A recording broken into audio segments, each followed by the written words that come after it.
Hello, is there anybody in there? Just not if you can hear me. I find it interesting how winter has this gentle way of making an appearance every year.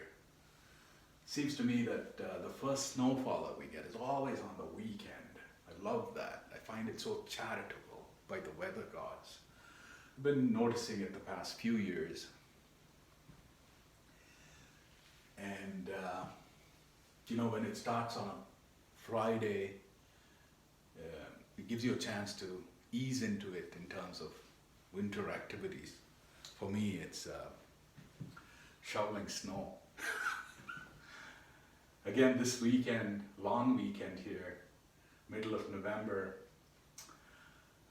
we had snowfall starting on Friday. Friday evening, Saturday, Sunday, and now sunshine. It's still early in the season. That's why the memories are still fresh.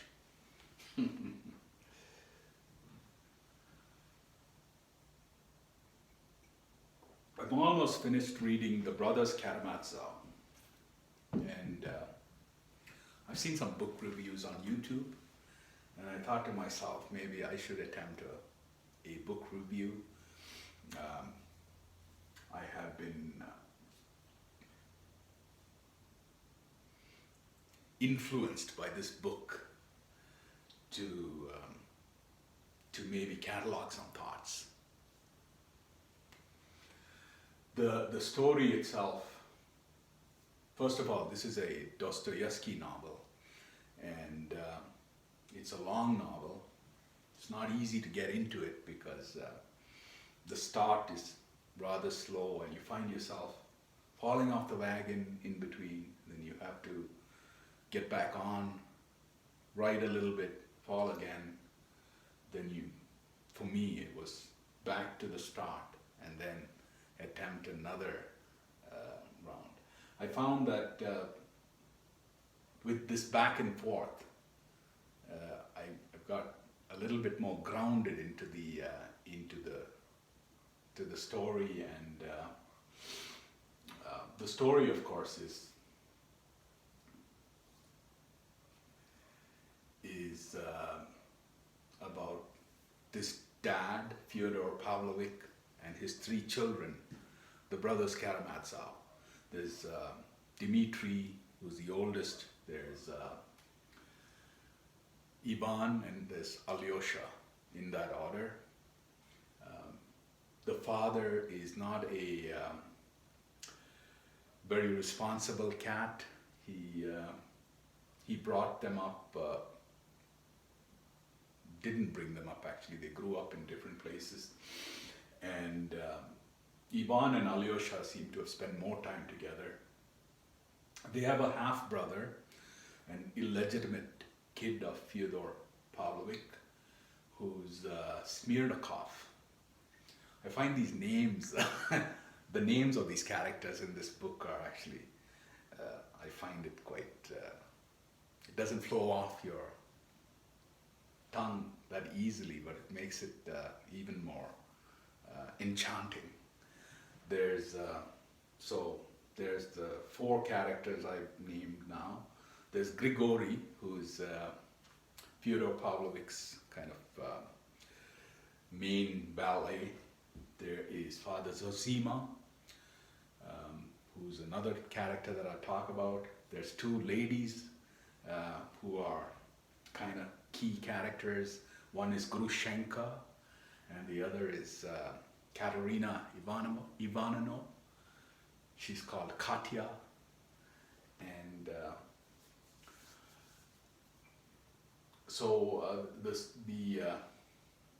one of the things that struck me about this book is the judicial system in Russia. Seems to me that it absolutely offered its services in a very unbiased way, at least the way Fyodor Dostoyevsky has presented it. And I find that heartwarming. Um, there's there's another character called Nikolai. He's a kid. He's a 14-year-old kid who wants to be a grown-up, smart chap. And of course, Nikolai, short form, Kolya. This book addresses so many, it touches on so many levels of the human aspect, things that we experience, things that we, for example, sibling love is omnipresent throughout this book. If you've grown up in a family with siblings, this particular part will resonate with you. You might even go as far as self-identifying with one of the brothers, self-identifying as your character. There's the aspect of laceration. He uses the word laceration, and I had to look it up to find its true meaning. And the laceration is highlighted from a point of laceration of the soul. So you can imagine, for example, Prometheus, the myth of Prometheus, who was tied to, who had angered the gods, and they tied him up, and there was this bird who was eating at his liver. And so as the wound heals, the bird would come back and chew on, or rather peck on his liver again.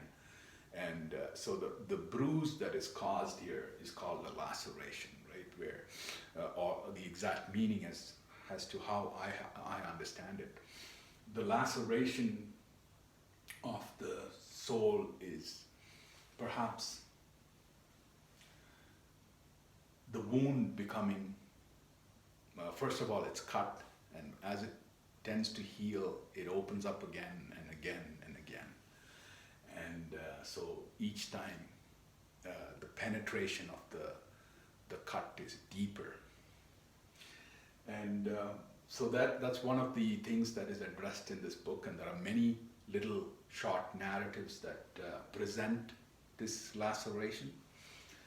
There is one particular story which I can quickly talk about because I don't want to make this video too long. I think I should introduce or just draw a caricature of the three brothers itself. The oldest one, Dmitri, he goes off to the armed services. He becomes a general.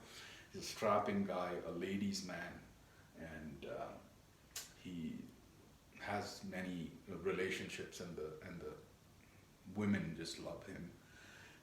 He's quite an abrasive character, and not intellectual and then there's Alyosha, who's the second brother, who is an intellectual. He's educated. He has written literary pieces about governance, the contradictions of governance with church and state, and the effects of that. He's talked about religion, things like that, and he's gained some notoriety. People know about Ivan because of he's been critically acclaimed in the literary circles for his articles. And then there's Alyosha, the youngest, who is a monk who lives in the monastery. He's looking after Father Zosima, who's another character in the book, who's an elder, who weighs in on lots of things. He's like the icon of love and forgiveness and the Christian faith in general.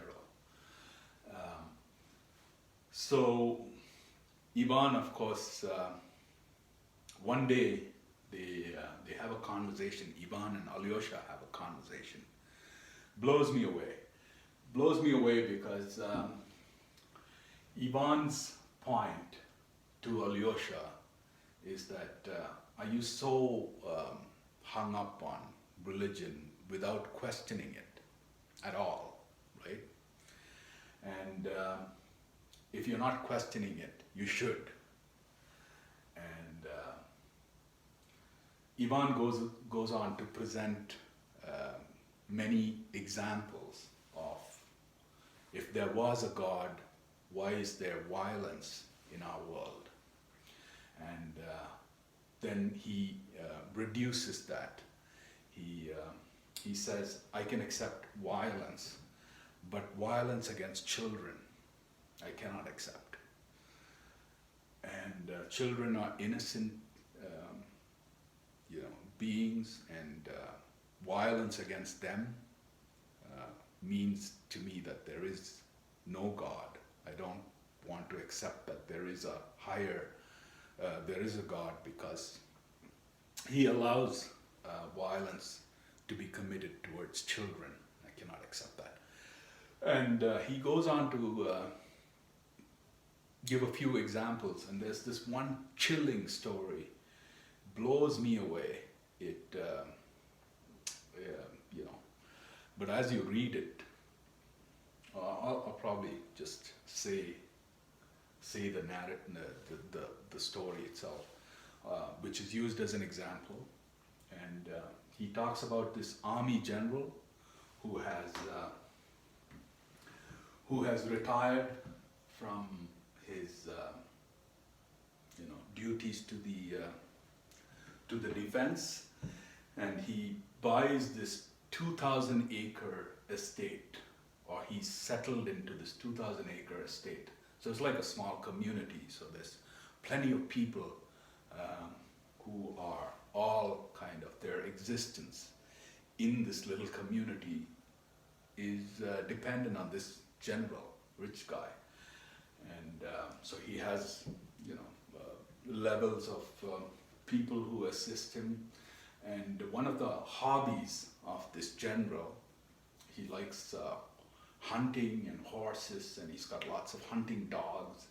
And there is this incident where one of the kids in the community, as he's playing one day, I guess he chucks a stone, and this stone accidentally hits the general's favorite dog.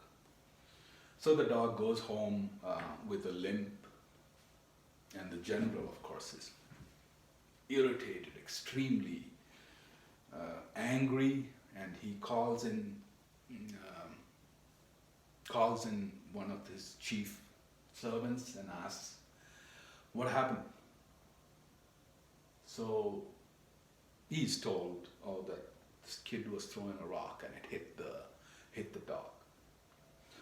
So the general is furious.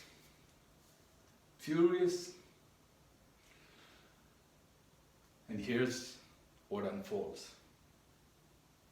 He calls for the boy to be arrested, puts him in a lockup for the night. The boy is 6 or 7 years old, I think. And so the next morning, there's a sort of a parade organized, not quite a parade, but a formation where there's horses and there's dogs and like a hunting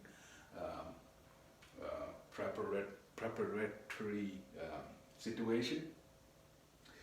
And the boy, it's a cold winter's day, the boy is brought out from this holding cell, stripped naked.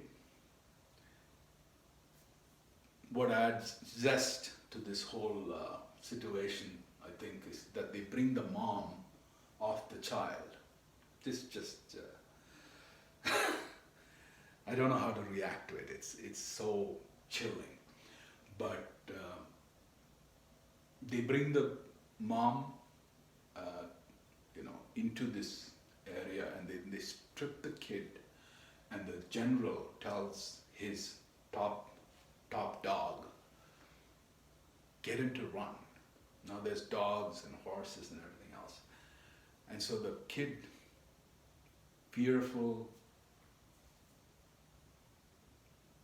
hears the command run and instinctually starts running. The general then gives the command to the dogs to chase the kid, and of course the kid is destroyed. The mother is a witness to this. And the question here, the question for contemplation, the question that Alyosha has to answer to Ivan is this. One is, actually there's a little bit more to the story. The story is that the general after this event apparently goes into a state of shock and depression, and he dies after a couple of years of affliction. And so should we feel sorry for the general? Obviously no, like screw him, right? Has he paid the price for his crime? Again, the answer is no, right? He should be, whatever, burnt at the stake.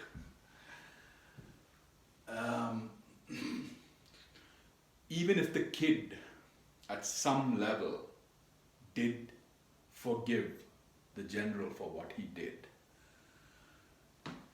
the bigger question is, should religion or us or merciful people, should we expect the mother of this child to forgive the general because, he died later, whatever. And Ivan asks Alyosha this question, what's your answer? Of course, Alyosha cannot answer. And so there's this other little side story within the discussion where Ivan tells Alyosha that religion promises us all a ticket of salvation, and this ticket would get us into heaven, into paradise, into the afterlife, of celebration and comfort. So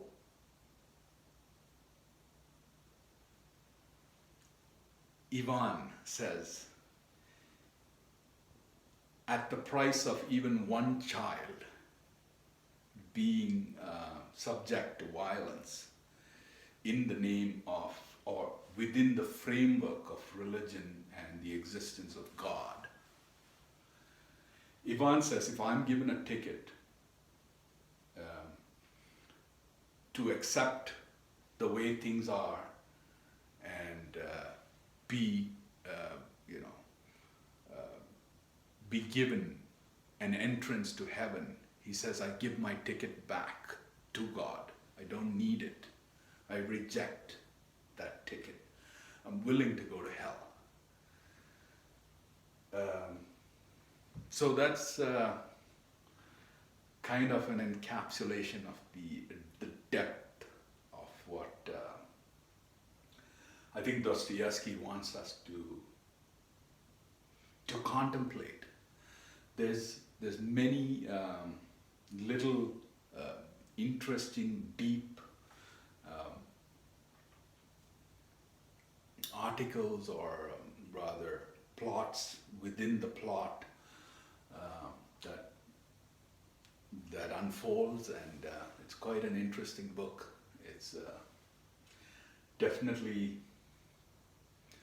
It definitely takes you on a journey to explore the deep recesses within your soul, and I find it very enlightening. So one of the things I like to do is also research the novelist itself, to research where they're coming from, what has their life been like, and why, what has influenced them to write such projects. And Dostoyevsky, I'll let you research. He's a man who has been through quite a bit of life experiences, and yeah, that's it. It was minus 19 this morning, but the sun is shining and it's supposed to be, I think, on the plus side by the afternoon. So my weekend here has been pretty good, a solo weekend.